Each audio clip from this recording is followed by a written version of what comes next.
Hey, I'm Josh Frankham. I'm Drew Panther. And welcome to the first recording of Back of the Class. We got a sports talk show. Yeah, Week 15 of the NFL this past weekend. College football playoffs. The NBA started tonight. I think the Warriors got beat up on a little bit. We got a lot to talk about from the weekend, and we'll get right into it. We'll get right into it today. So first thing I wanted to talk about was the college football playoffs, because I know you had a lot to say about the final rankings, and I did too as well. I mean, I'm an Ohio State homer, but I don't think that they really. It's tough to say because you have all these coaches that aren't giving them credit. Might they be the top 4 team? Yes. We'll see, but did they play half a season this year? They did do that. Right. And it did not rub a couple people the right way, a.k.a. Dabo Swinney. Well, here's what Brian Kelly. Kelly had the Ohio Saban too. Saban too had him outside the top 10. But here's what I wanted to ask. So I'm gonna start with a question just in general. And it's in relation to Dabo Swinney because I've seen a lot of stuff that he's been saying in the media recently. Do you think Dabo's arrogance is sort of getting in the way of Clemson's accomplishments at this point? Because Clemson have done incredibly well, obviously making, I think, they haven't missed a college football playoff. Yeah, and the ACC is terrible, but I mean they haven't missed one since 2016, 2015. And I think they didn't make the 2015. Yeah, they didn't. I didn't think they made the first two, but they've made the last few. Obviously, one of the top 3 programs in the country, top 4, top 2. I mean, God knows. But is Dabo's arrogance getting in the way of Clemson's accomplishments? Because I think it's getting a little out of hand. Possibly future success. Right now, no. Right now, if you're inside that Clemson program, you're looking at him as commander-in-chief, as a powerful commander-in-chief where he can go and say whatever he wants in the media pretty much, and as long as it's like positive for their program, unless he gets up on stage and goes, God, this Clemson program's terrible, I'm leaving. Yeah. I don't think it hurts them. But it is getting rather annoying the last 2 years. Right, that's when he opens his mouth around this time of the year. College football as a whole isn't really a. When you think about it, it's not a player, just like a star player sort of league. Neither is the NFL. It's a lot about coaching and narratives. It matters a lot more than it does in, say, the NBA. Have star players, of course. But I mean, it's less about the players in college football, especially without naming rights. And I mean, they're being introduced soon, but without player naming rights, you don't really have all that. But I think coaches sometimes, after a while, can negatively affect the program. I mean, you look back in time, I mean, Woody Hayes got taken out of the Ohio State program for punching a player in a bowl game, and I mean, even though he's a great head coach, I mean, you always have who was the Arkansas head coach got in the motorcycle crash? I forget his name, but I mean that's just another guy that it's distractions from a program that aren't necessarily needed. And the thing is, it's not like the NBA where you can tolerate outbursts like teams do. You have people like Lou Will in the bubble going out for wings in Atlanta at a strip club. Or James Harden making the plane late, as rumors are sort of swirling right now. Or throwing a ball at a teammate as James Harden did this past weekend. Right. I mean, you have all these stories in the NBA, and they're tolerated. Football is a team game. More of a team sport than basketball is. Basketball is still a team sport, but it's so much more centralized around a star player than the NFL or especially college football. And you have all these high-profile head coaches. I mean, Urban Meyer was the star of that Ohio State program, the star of that football program. He had great players come and go, but the coaches remain a constant. And I think that Dabo Swinney, Stoops at Oklahoma and now Bob Stoops, that's right, to Lincoln Riley. And but I think personally that Dabo's getting in the way. I think that the antics are too much. I think that the way he talks about other programs than any other coach I've ever thought of. You don't hear Dabo. I don't think Dabo will have the longevity that some of these other guys have. I think that Dabo is a loudmouth. Yeah. I think that he's arrogant, and his program's been great. Like, don't get me wrong, they've won consistently the past 5-6 years. They've been a fantastic program, but he opens his mouth far too much for my liking, and that's not even because he just criticizes one of the teams I'm a fan of. It's just he talks about everybody. It's as if he's the sole voice of college football. Yeah, I was about to say, like, he's the center of college football right now. Until Nick Saban leaves, he will never be known as the best coach in college football. No, he won't be. And that's my thing with it. Looked at head coaching jobs in the NFL before Dabo Swinney. Maybe because Dabo's like Clemson's guy, but I don't know if there's a longevity aspect. He's going to leave for Bama. Bama? That's his alma mater. What's the word? Alma mater. Yeah. Here's the thing. I have no problem with people being outspoken. Like, plenty of athletes are, plenty of coaches in the NFL are. Yeah. I mean, you have Bruce Arians talks all the time about Brady. I mean, Mike Tomlin's a bit loud too. He's talking about Juju Smith-Schuster's antics too. But Dabo does too much now. Dabo is intentionally going out of his way to criticize another conference, another team. They're playing that team, by the way, so that just adds fuel to the fire. So, I don't know. In my opinion, I think Dabo's a bit too outspoken for my liking. I think that he's a great head coach, don't get me wrong, but the antics with him need to stop. I mean, he needs to start dialing it back and continue to let his team do the talking, because his team has been fantastic, and that's a great program, and he's going to keep running it well, but more the focus needs to be on the team and less on Dabo Swinney, because it feels like it's all about him. That's the vibe. That's what I get. Coming out is only 7th. You think of, like, if we're looking at this, Alabama 1, Ohio State 2, Georgia. Recruiting rankings, right? Recruiting rankings. Yeah, recruiting rankings. Oregon and Texas A&M. All had a Clemson. Good programs, maybe top 10 programs right now in the current age of college football. But Clemson at 7, followed by Florida and Notre Dame. That's piss poor for someone of Dabo Swinney's stature. Caliber, yeah, of course it is. And that's why I think the antics are too... That could probably turn a lot of people off the program. That's what I'm thinking. A lot of players might love it. I'm just saying, if I were a player, and I mean, obviously I play a college sport right now, if I had a coach that was talking that much to the media and about other teams... You were getting overshadowed by everything. No, and not just that, it felt like I had a target on my back 24/7. And I have no problem with a target. I mean, it's motivation, it's fuel, but at the same time, it's sort of putting unnecessary pressure on you, on your team, and you're just college kids. I mean, you got a ton of stuff to worry about. I think Dabo needs to relax, needs to tone it down a bit. Like I said, let the team do the talking. I think let Nick them has built the perfect personality traits to be a successful head coach in college football. I mean, he's the model. Yes, I think now that Dabo doesn't follow that exactly, doesn't mean he won't be a great head coach. It might even go down in college football history. Right. But I do think it's a lot more tolerable for the whole college football community as a whole to tolerate someone like Nick Saban, who's the bad guy because he won't because he wins. Yeah, or there's Dabo Swinney, who's the bad guy because he opens his mouth and I mean, he wins, but he talks down on everybody else, and that's not... People.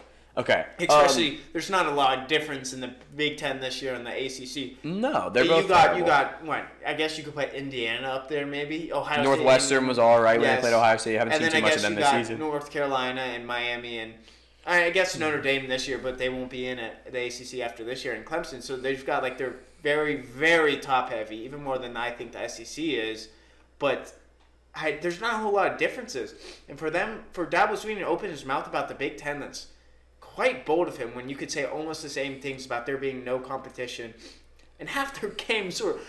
Yes, Ohio State only played 6 games, but Clemson plays nobody. Oh my God. Every year. Georgia Tech, Like, congrats. Yeah, I agree with that. So, I wanted to move on to this as well. So, Ohio State is a top 4 team in the country, yes or no? Simple question. This is so. I think they deserved it over Texas A&M. Just quick. So, are they a top 4 team in the country? Yes. Would you say that they deserve to be in the playoffs based on what you've seen? That's a really hard one. Part of me, as a Georgia fan who purely wants the top best teams despite record, all those times that Georgia had a stupid loss, but it was a consensus that Georgia's probably a top 4 team. Definitely better than that Oklahoma team that got put 60 up on them in the first half against LSU. Yeah. They were probably a top 4 team, but they didn't have the record because they had those 2 losses. That's where I think Ohio State should get in, because I do think they're a top 4 team, and I do think it's more important to have the best 4 teams in this playoff than it is to have the best teams with the best 4 teams with the records. So yes, I would say unequivocally Ohio State should be in this playoff. Right, and I think the Big Ten did them a disservice with the way they handled the season. I mean, everyone's like, "Oh, you have to bend the rules for Ohio State." Ohio State is the only thing that brings that conference relevancy. Yeah, it's the only program that really brings that conference relevancy. Because they beat everybody else in that conference, and they won the conference for 4 straight years now. The Big Ten and the Big 12 is Ohio State's just a lot bigger than any team the Big 12 has. That's right, and it's bigger than any team the Big Ten has. I mean, Michigan and Penn State are huge programs, but they can't beat Ohio State. I mean, what? Ohio State out-recruits them. They outplay them. Michigan's won 1 time since 2002. Has beat Ohio State once, and that was the year when Ohio State had the sanctions from all the guys getting tattoos. Yeah. I mean, here's the thing: if a conference has relevancy because of one program, you kind of have to bend the rules in a year where you've done them a disservice when they're clearly one of the better 4 teams in college football. And I think that Jimbo Fisher is talking like nonsense. Oh, yeah. I think the Texas A&M didn't beat anybody either. They beat Florida by 3, and Florida's a great team, by the way. They beat 2 teams with a winning record, and he talks about how great like the SEC schedule was that they played. They were playing Vanderbilt week 1, and they're playing like Arkansas and teams with losing records. And I'm sorry, but Ohio State would run Texas A&M off the field. I think they would beat them. I think they would beat them handily. And I think 21-35 game. I don't think it's that close, but Texas A&M can still. It's not a blowout, but it's not. But it's not. I don't think it's as competitive as Jimbo wants to think it'd be. If Ohio State stops looking so rusty. Yeah, I think Justin Fields looks a bit. I think here's the thing with the Indiana. He's 4 touchdowns to his last 6 2 games. picks. 6 picks. Yeah. Or it's 5. No, I think it's 5. He threw 3 in both games, didn't he? No, it's 5. I think you're right. He threw 2 and then 3. Yeah. The thing is, though, or no, I mean, 3 and then 2. I think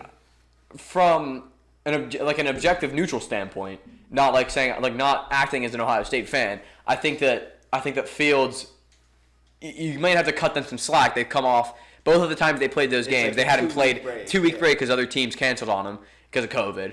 And then you come into the Big Ten championship game missing your top wide receiver, missing Baron Browning, one of the best linebackers on that team. Like 22 players. 22 players are out with COVID, and I think that probably throws off the rhythm a bit. And I think that obviously, rhythm is everything to if you're not practicing, right? The way you're playing, it definitely affects you. Yeah, but I think Ohio State unequivocally is one of the best 4 teams in the country. As a person who thinks they deserve to be in these playoffs, because I do think no matter how many games they play, yes, it's annoying. And as if you're a Texas A&M fan who's played a whole season, you're going to be frustrated. But you haven't played anybody.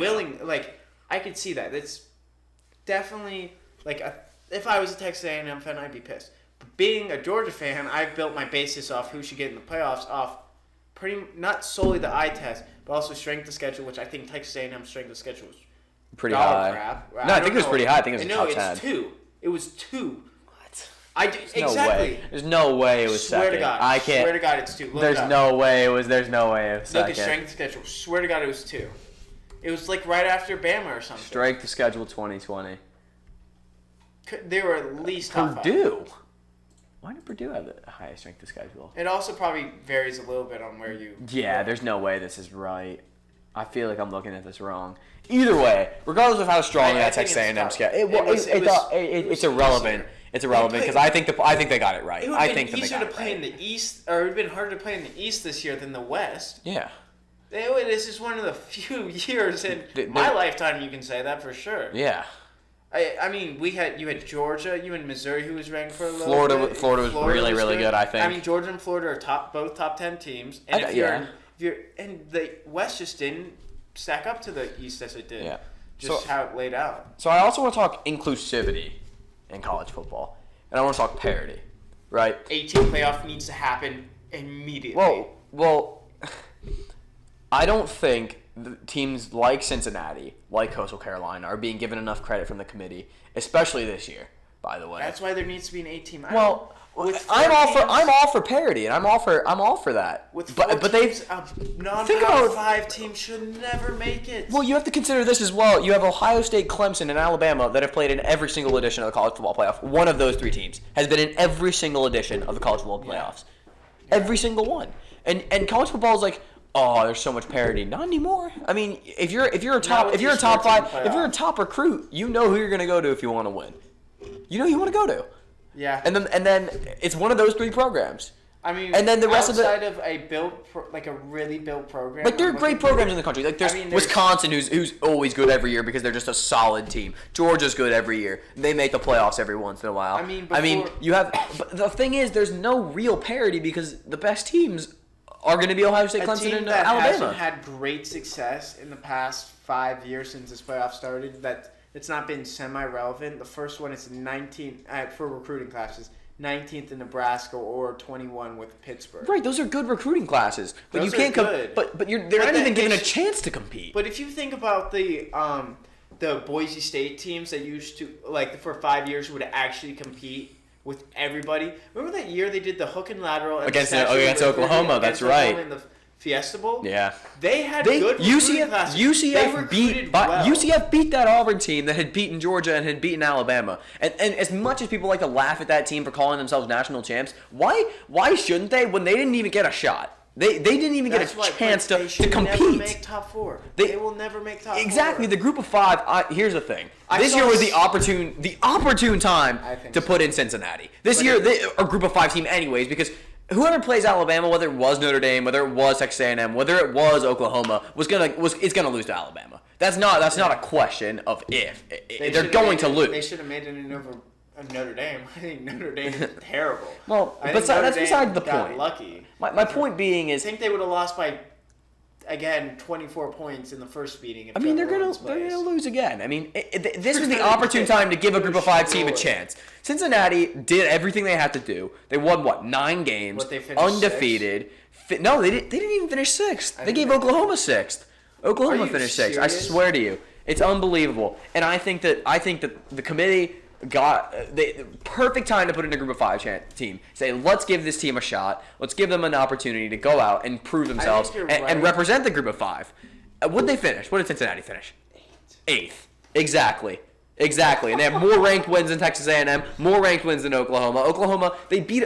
By the way, they had Iowa State ranked above. They had Ohio State ranked. Iowa State ranked above that Cincinnati team. And Cincinnati, by the way, beat Louisiana Lafayette, who beat Iowa State. So that the committee needs to figure out what they're doing. And I think that. Well, you mentioned an 8-team playoff, and I'm all for that, and I'm all for expanding the playoff.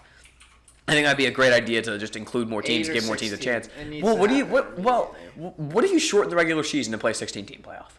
I think bowl games are irrelevant. They're a money suck for programs. They drain money because no one goes to those games. No one goes to the Idaho Potato Bowl. No one goes to the Alamo Bowl. That was a bowl game I was watching. Yeah, no one cares about those bowl games. It was Tulane and Nevada was playing in the Iowa State Potato Bowl. Who's going to watch that? That's just the program traveling, sending players to places where they're going to lose. Loser that I had that on TV. Yeah, I watched the Iowa State Potato Bowl. Right, that's not even get TV ratings, by the way. Yeah.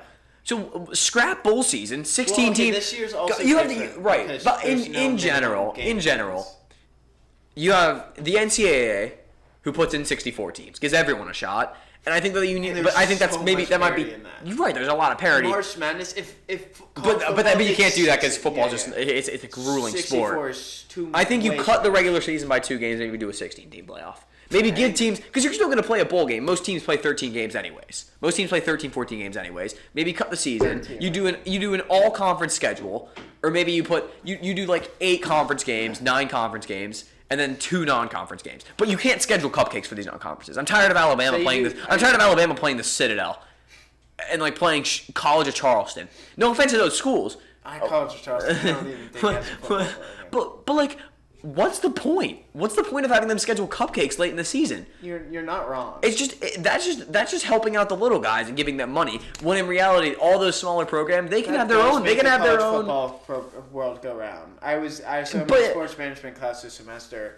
They said it was scrap that. Alabama should. I don't care whether or not it makes the world. They should not. Alabama should not play the Citadel at home. I think you should play 7 or 8 conference games. And then 2 non-conference, but they have to be Power 5, like tough schedule games. I don't think they have to be Power 5. I see the importance of playing cupcake games for lower. My God! I can't. West Nevada State. Why the week before rivalry week should I have to watch Alabama play the Citadel or watch? God, the SEC is the worst with that. By the way, late non-conference cupcakes. At the start of the season, they'll schedule tough opponents. I mean, Clemson plays UGA next year, don't they? Right, but come on! You shouldn't. At the end of the season, why keep scheduling cupcakes? Why not try to boost your resume?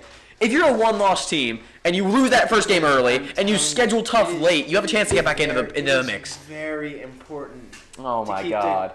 They can figure it out. Let the little dogs scrap it out down there. I want Alabama playing a team like Oregon, week 8, week 9. And both teams Alabama has no losses. Oregon has 1 loss. They're fighting for their lives. They gotta win to boost that resume. Come on, that makes the sport way more enticing. Because I think college football. This is my next point. I think college football is losing its pull. I don't think it's as intriguing because of the lack of parity and because not enough teams are playing each other. I think the lack of parity gets completely solved with an 8 or 16. I don't. But does it though? Because, I mean, 16 more than 8. 16, and actually having teams play each other instead of just having a bunch of cupcakes play each other or having them play cupcakes is ridiculous. You know, 4 football programs go green every year, as in actually profit from the season. Who are they? Michigan, Ohio State, Bama, and then there was one other one. Right. So, I mean, you hardly make profit anyways. So, like, why should you have to play these small schools? Just keep playing big schools. It boosts ratings, boosts interest in the sport. I mean, the NFL right now, and I think the NBA both have more pull than... Granted, whoa. I mean, come on. The NBA's... I think 82 games make. Well, I'm talking about the storylines. The NBA generates way more storylines than college football does. College football generates a storyline at the end of the season. I don't care who wins the Heisman Trophy. I'm not interested. Devontae Smith should win it. But besides the point. I don't care who wins it because I'm not interested. Because I know who's gonna win these games. I was watching the Ohio State Northwestern game when they were losing, and someone was freaking out about them losing, and I look at them and I go, they're not. I called you. I go, they're not losing this game. I go, there's no chance they lose this game. They turn the ball over. They go up by 3. Northwestern turns it over. Ohio State goes up by 3. I go, Ohio State's not losing this game from here because they're just better. It's not. I also think it's a lot of recency bias coming out of your mouth. Because of the season. This season's been. It's recency bias for the past 6 years. You can say that's not recent. That's not recency bias. I think it's losing its parity, but we can't jump to conclusions because of how little parity there was this season. But can you say there's been parity in the past 6 seasons since the playoffs started? Ohio State, Clemson, and Alabama have been in every single playoff. Ohio State has not made the playoff, I think, 2 or 3 years, 2 years, and the Big Ten has had representatives, and they were Iowa and Michigan State twice. Don't give me that it's recency bias. What did you say? Michigan State made it once. Iowa didn't make it. I didn't make it. Someone else from the Big Ten made it. No. Maybe there was no Big Ten guy, Big Ten team. But that proves my point. Is like you have Iowa making it or Michigan State making it once. You don't like it doesn't make sense. College football doesn't have as much appeal as it used to. Destroyed by Bama when they played Bama. That's right. I mean, you don't do a college football a service by having this 14 playoff and by having a committee decide it instead of a computer, because I think that there's too much human error. I think there's too much human error. Computer, we never bring back the computer. Maybe not the computer, but there needs to be a better system. There needs to be I think the committee. Here's the thing: if you have records and like opponents, and instead of just having people play only their conference and then they play like I said, the Citadel non-conference. If you have teams playing each other, that solves everything. Because then teams' records will actually be different. From a Big Ten fan to an SEC fan, your complaint is we schedule too many cupcake games? No, I'm not saying that you guys schedule too many cupcake games. I'm saying that as a whole, college football schedules too many cupcake games. No, you did say that. You did say that. Late in the season, they schedule. No. I'm saying they're the worst late in the season. They're the worst late. They're bad late. You can't deny that. They schedule granted, Ohio State doesn't schedule great opponents. Alabama always does that too. They always schedule some terrible team at the start of the season. They play them neutral field and say it's like a big game. I'll base this off. First, I'll go why the SEC. I'm just going to explain why the SEC schedules cupcake games, and my basis is because the SEC schedule is so much harder. Yes. Oh my God, that's a joke. Just let me explain. It's a joke. How can you know if they only play the SEC? So have them play other teams instead of just having them play an automatic win late in the season. 3, 4, almost half of the recency bias. This season is different. Michigan and Penn State are usually in the top 10. Have Georgia play Penn State middle of the season. That would determine, not this season, but in prior seasons, that would determine who instantly is a better team, and you can already eliminate one from the playoff conversation. No. Then you have Alabama play at Michigan.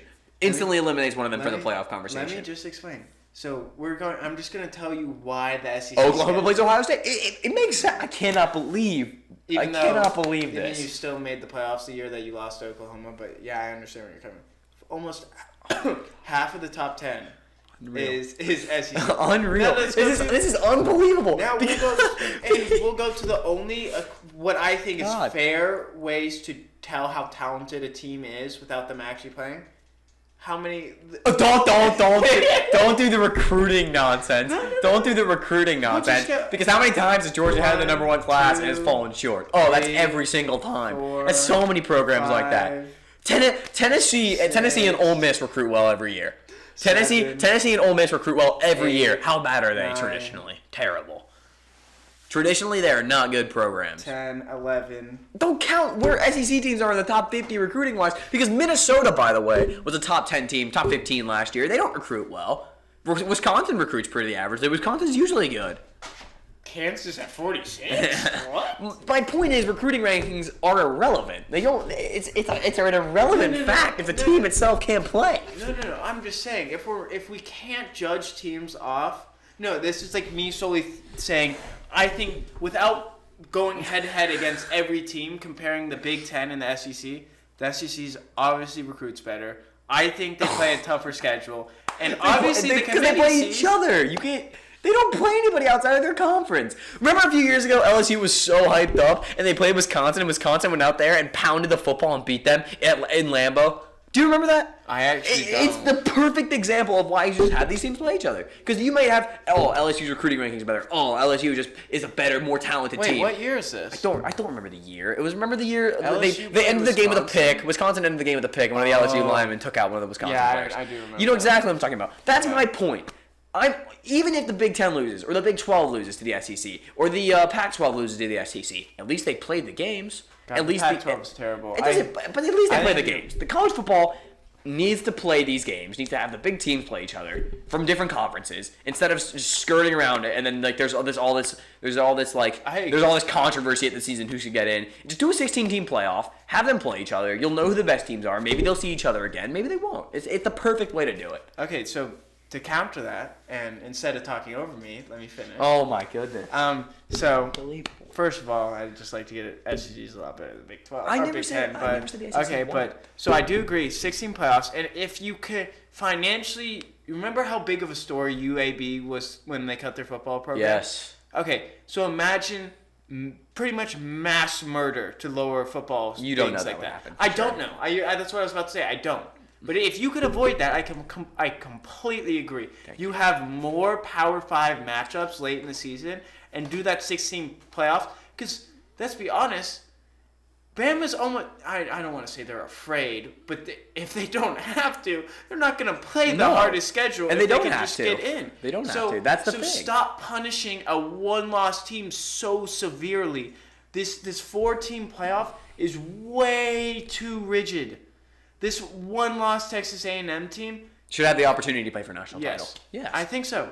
And this 2-loss Georgia team who couldn't figure out their identity until game almost 5 or 6 after they lost their 2 biggest games should be able to play. Yeah. And there's Coastal Carolina, who's 11-0, should be able to play. Should have at least give them an opportunity. If you stop ridiculing a one-loss team so severely, if you have one loss and it's to the unequivocal number 1 team, granted it wasn't that close, but if one loss to the unequivocal number 1 team in the nation, that Texas A&M team has the right to be pissed off not being in the playoffs. Right, and I don't think it's a matter of not being in the.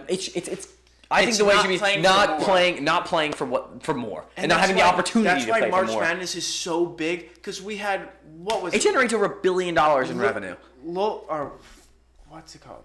And I'm sure the Loyola Chicago playing the Elite Four. The Final Four. Yeah, that's right. Wow. I mean, that's the thing.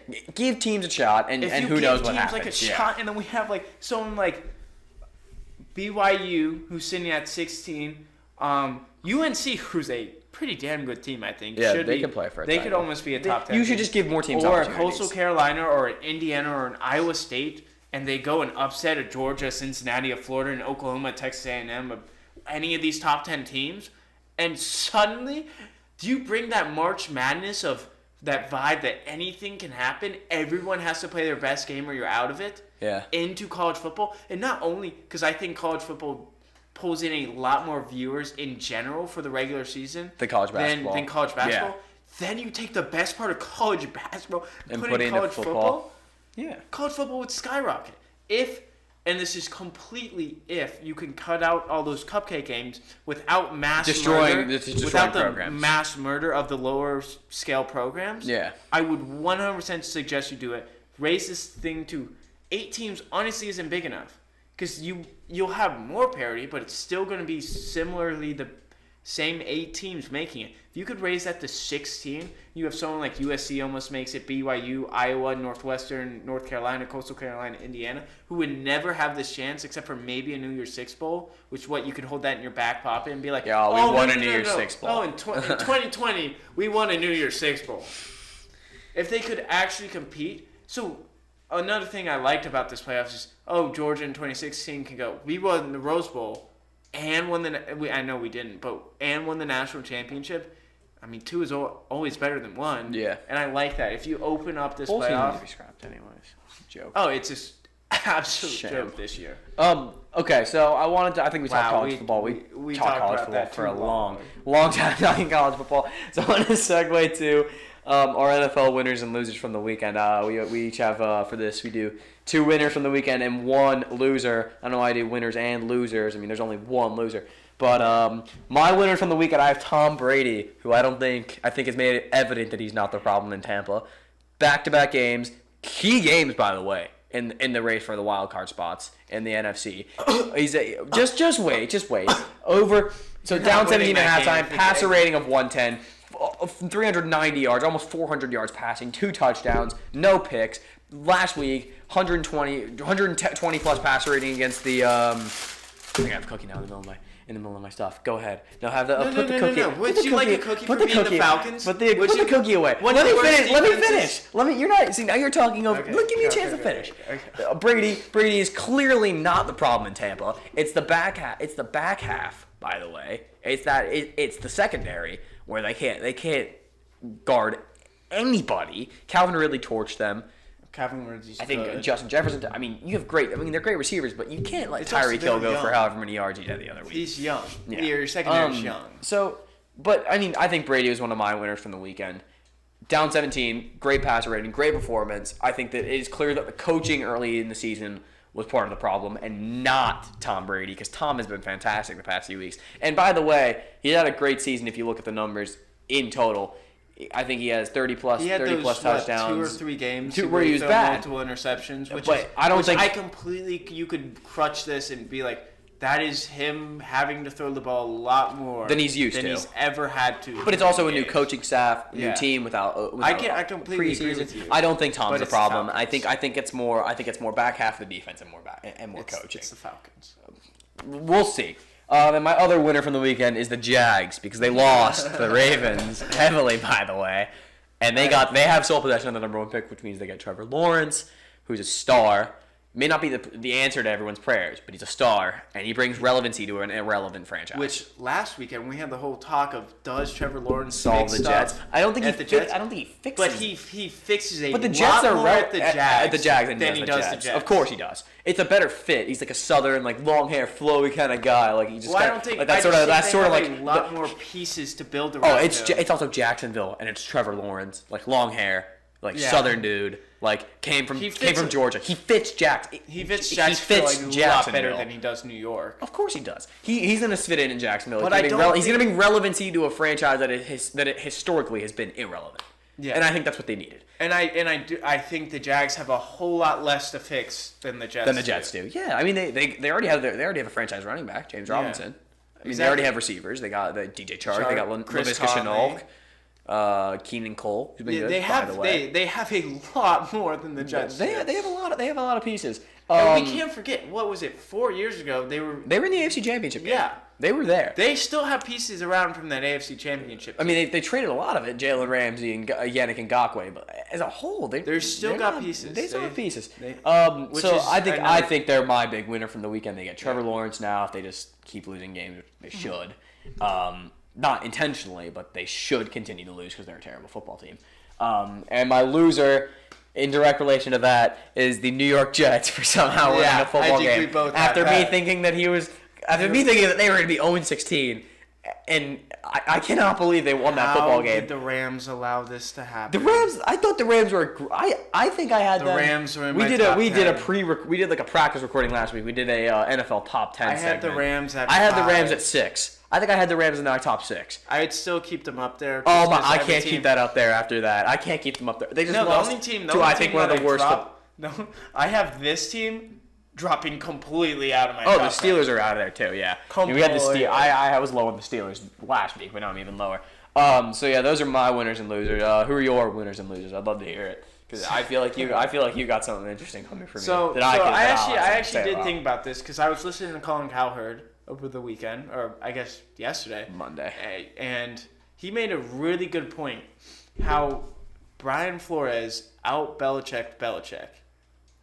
He put all the pieces together to beat Belichick, knock the Patriots out, and this was a majority coaching game. It was not pretty. The Patriots didn't score a touchdown. They had 4 field goals. Dolphins struggled to put a lot of productive offense. It was 22-12, and Tua looked fine again. He doesn't turn the ball over. Yeah, which is what they need. Which is what they need. But I think the coaching job behind this Dolphins team, nobody gives them enough recognition. I don't think Brian Flores gets enough credit. He's coach of the year. Brian Flores is coach of the year. Dude, this is a playoff team we're talking about. That's a play. What they best were defense. 14? The best defense in the draft? NFL. They're the 4th pick in the draft. They were drafting in the top 5 last year. Fourth. They were drafting in the top 5 last year, and now they're a legitimate playoff team. And I don't think they have as many holes as you think. I mean, the offense is obviously not great, but they can hang with any team because of how good that defense is and of how well coached they are. That's a great. I can't even disagree with that. I think Brian Flores is the coach of the year for one. Probably, but they'll give it to someone who's won it before. I don't think he'll get it, but I think he should. Can get the coach of the year award. I think he should. I don't know if he will though. Brian Flores has done a great job. We need to talk about that team more. That Dolphins team. I think that Dolphins team. Interesting conversation. We're gonna stay on the Dolphins soon. Yes. We'll see us talking about the Dolphins a lot more in the future. The Dolphins will get a lot of credit as we come to AFC Wildcard Weekend. The Dolphins will get a lot more credit. Who's your other winner of the weekend? So I guess you could call this winner or loser depending on what side of the ball you were on, but the Bengals-Steelers game. Oh, just because you like watching the Steelers lose. The Steelers allowed the 2-10-1 Cincinnati Bengals to walk into... What? I said the Bengals tied a game. Yeah. 2-10-1. They allowed them to walk all over them. Yeah, that game was 17-0 in the first half. The score was closer than that game was. That was not competitive. That was not a competitive football game. It was competitive for like 3 minutes there when it was like a 10-17 game, and then Giovanni Bernard was balling. That's not even their first string running back. Joe Mixon's out. Ryan Finley was playing. That wasn't even Joe. That offensive line is terrible. Terrible. He was running first. He took some heavy shots. And there was one shot where he got chopped at the knee. He was falling and threw this thing like 10 yards down the field for a clutch first down. So I don't know what's happening. So do you have the Bengals as a winner or the Steelers as a loser, or both? Is that what I'm hearing here? Am I hearing that the Steelers are an obvious loser? I don't know if you could put them as more of a loser than the Jets this weekend. Oh, come on, the Jets tanked it. The Jets really messed up by winning that football game. Even me last weekend was like, oh, you gotta pick Trevor Lawrence. And then but you don't think they messed up worse than the Steelers? God, I don't know about that. The Steelers are first round out. Really? I don't care who they play. A first round out. Like this? Jesus, man. The Bengals have the 3rd pick right now. They lose to the team with the 3rd worst record in the NFL. Yeah, that's a bad football team. Whose starting quarterback is out, whose offensive line is terrible, who doesn't have their first string running back, and their defense isn't even that good. No, it's not. I did want to talk a little more NFL stuff. I want to talk the Chiefs. So we love the Chiefs. I'm very high on the Chiefs. I think everyone's very high on the Chiefs. Are the Chiefs right now underachieving? Are the Chiefs underachieving in the sense that the past 6 games have been within one score? Or are they just coasting? Are they just coasting? No. Get back into the... Where are you going? Oh, my goodness. That's the most extra thing. I think you're doing too much now. You're doing too much now. The Chiefs have their feet up like this, and they're coasting to the AFC Championship game. That's what's happening. I think you have to look at it as... I think you have to look at it as if the Chiefs are a little... What's Andy Reid off by the second best winning percentage after Bill Belichick? Football isn't the NBA. The NBA, you can be bad in the regular season. Not bad. You have to make the playoffs as a top 4 seed. You have to have home court advantage, sort of. And you can still win games. You can breeze through the regular season in second gear, as the Warriors did when they were the best team in the NBA. Yeah. As LeBron did when he was Miami. with the Cavs and with Miami. You can coast in the NBA. I don't think you can. Did he do that with Miami? He had that 26-game winning streak. That was pretty ridiculous. I don't think you can coast in the NFL, and I think the Chiefs are going to run into more problems than they realize. I think they'll still make the AFC Championship game and likely the Super Bowl. But I think right now, I don't think the Chiefs can continue to win the way they're winning because they're winning. All the games they're winning are within one score. 6 straight games, 1-score games. Right now, 6 straight. That's never been done before. This Chiefs game. They're underachieving. They're the best team in the NFL, but they're underachieving in the regular season. And if they continue to do this for the next 2 weeks, and the Bills continue to win, they could lose their bye. They probably won't lose their bye. They're not going to lose their bye. Who do they play? The Bills? Do they play the Bills? I think they play the Bills one time. Yes, look at this. The Bills can beat them. No, they play the Falcons. Okay, so the Chiefs are going to have the bye. But they're going to have to get out of second gear. By the time they're in second gear, they're coasting. That's all well and good, but it's harder to just turn it on in the NFL than it is in the NBA. It's way harder. The Falcons and the Chargers. It's way harder to turn it on. Just like that. It's harder to just will not lose click. That bye, but I do think.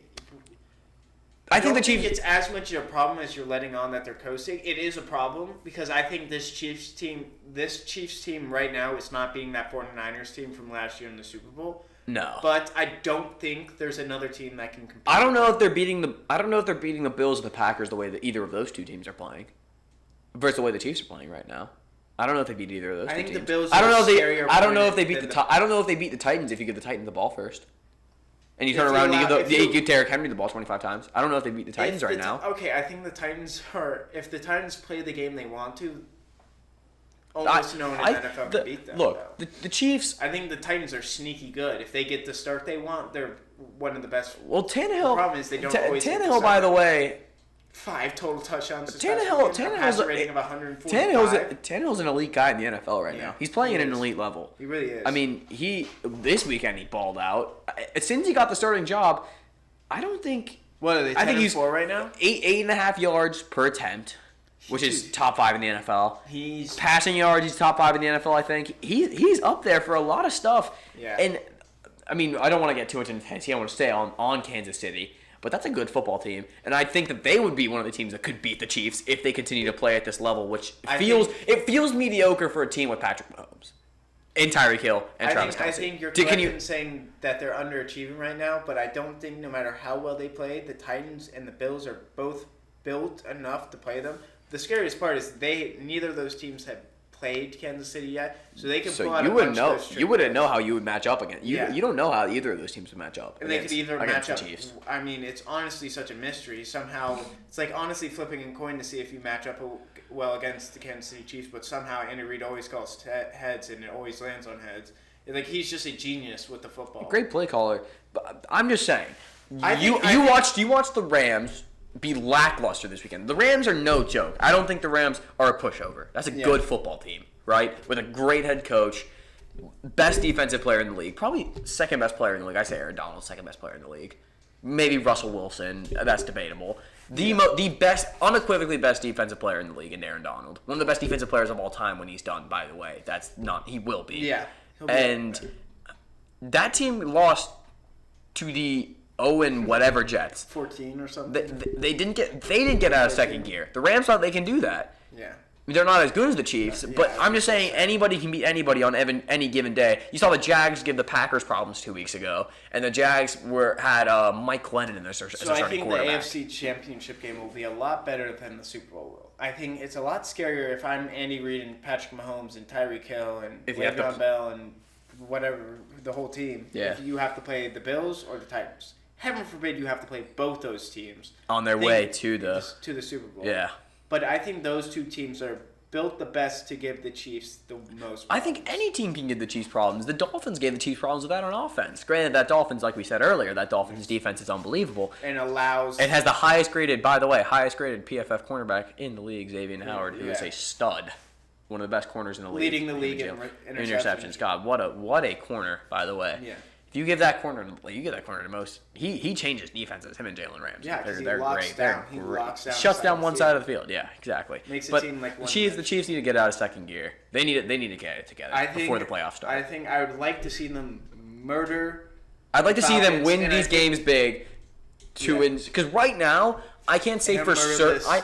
Earlier in the season, before they really went on this run of games that they were just winning close, I was like, I'd put everything. I'd bet the house on the Chiefs. Chiefs versus the field, I bet the Chiefs. Right now, I'm off that. I think that there are teams that can beat the Chiefs until I see otherwise, because the Chiefs aren't playing that well. Until I see them, because I think a lot of these games are deceptively close. We really disagree on how tight that Tampa game was. It was closer than you'd think. It was close because you scored in the last second. Tom Brady threw two. No, they didn't. Not in the last second. Within the last 5 minutes, and the Chiefs ran the ball out because they didn't need to score to win that game. I don't know. I think the Chiefs need to If they had urgency to score again, it would have been a 10-point game, a 2-possession game. I don't think that that Tampa game is as close as you give them. A lot of these games are deceptively close, but if I see them kill the Falcons, I don't want to see the Falcons get a lead at all that game. Yeah. And they go ahead and beat a sneaky good Chargers team, I'm happy. I'm still betting them the field against the Chiefs, or the Chiefs against the field. So I want to also talk the NFC East, because the NFC East is incredibly intriguing, at least to me. Granted, those teams are terrible. Yeah. But the NFC East is really interesting to me. So you have the Eagles with Jalen Hurts. I think they're I don't know if they're mathematically eliminated. Way better with Jalen Hurts. That's the guy now, by the way. Like Carson Wentz is done. Carson Wentz will be out for next year. Carson Wentz said he wants to trade if he's not the starter, and he won't be the starter. Jalen Hurts looks like the guy. The Cowboys are just the Cowboys. They're not. We can write them off until. Until next season, until they get Dak back. Offensive line gets healthy. Zeke gets fully healthy. Whoever they draft, they might draft Michael Parsons. They might draft a quarterback if Zach Wilson looked great tonight. By the way, I don't know if they might draft a quarterback. You don't know what they're gonna do. Michael Parsons is going to be there. They're going to have the kid out of Miami, Gregory Rousseau, I think it is, who's a great defensive end best pass rusher in the draft. So who knows what the Cowboys are going to do? I'm looking at this. The Giants, I think, are a year or two away, maybe a few pieces with Joe Judge. How good do you think? How? I want to talk the Washington football team. The football team. I don't think that Rivera is getting enough credit for how well they've done. Well, that offense is bad. Alex Smith had the worst quarterback rating in the NFL when he played. Dwayne Haskins has the worst NFL quarterback rating when he plays. They're drafting a quarterback. They'll take a quarterback, of course. Asking. Or maybe they'll sign a guy like Carson Wentz. Maybe he's their guy. I mean, they have I think a top 10 receiver in the league. Carson Wentz needs to see something about what's going on. I think they have a top 10 receiver in the league in Terry McLaurin. Yeah. I think he's one of the best guys in the league. I think that the Washington football team is the story of the season. Is the story of the season that no one's giving enough credit to because of how bad the NFC East is. That the division may be terrible, but you still have to win. You still have to get into the playoffs from that division. No one's clinched the playoff spot here. No, but it's in the Redskins. It's in the football team's. It's in their control. And I think that team is better. I think that team is better than we give them credit for, because I mean it's not a good football team. If a team but that's an elite defense. Walks into that game like they did against the Jets, they're losing. That defense is elite. Chase Young just made the Pro Bowl. He's the highest graded rookie pass rusher in the by Pro Football Focus. I think a lot of these teams, if the Saints aren't fully back and ready to play in the playoffs, they're not a pushover because of how good that defense is. Yeah. And I think Rivera deserves more credit because I think the NFC East just gets the NFC East is rightfully so getting a lot of hate and a lot of jokes being made about it. But I don't think the Redskins deserve jokes, because if they're in any other division and they win 6 games with how bad they were last year and a new head coach who, by the way, went through cancer treatment and they had a COVID year, you're not saying about that team. You're not saying that's a bad football team. You're like, wow, they made a big second year leap. That's what you're saying about them, or first year leap under Ron Rivera. So that's what I wanted to talk about in terms of how good the football team are. What's up, guys? Thank you for listening in. Unfortunately, we lost the last 2 or so minutes of our recording and audio yesterday. If you're watching this on YouTube, make sure to leave a like on the video. It'd be really appreciated. If you're listening on Spotify, make sure to save our playlist or whatever you need to do. We really appreciate anyone who decided to listen and tune in. We're always welcome to hear feedback on our Instagram, our platforms, _back of the class, _ on Instagram and on TikTok. And we're building our social media. We're working on all that stuff right now. Anything is appreciated. Let us know what you guys want us to talk about on our next shows. We're doing a Saturday show after the holidays, next Tuesday and next Friday, and it's really appreciated to anybody who decided to listen in. We'll see y'all after the holidays. Happy holidays, everybody. Happy holidays, guys.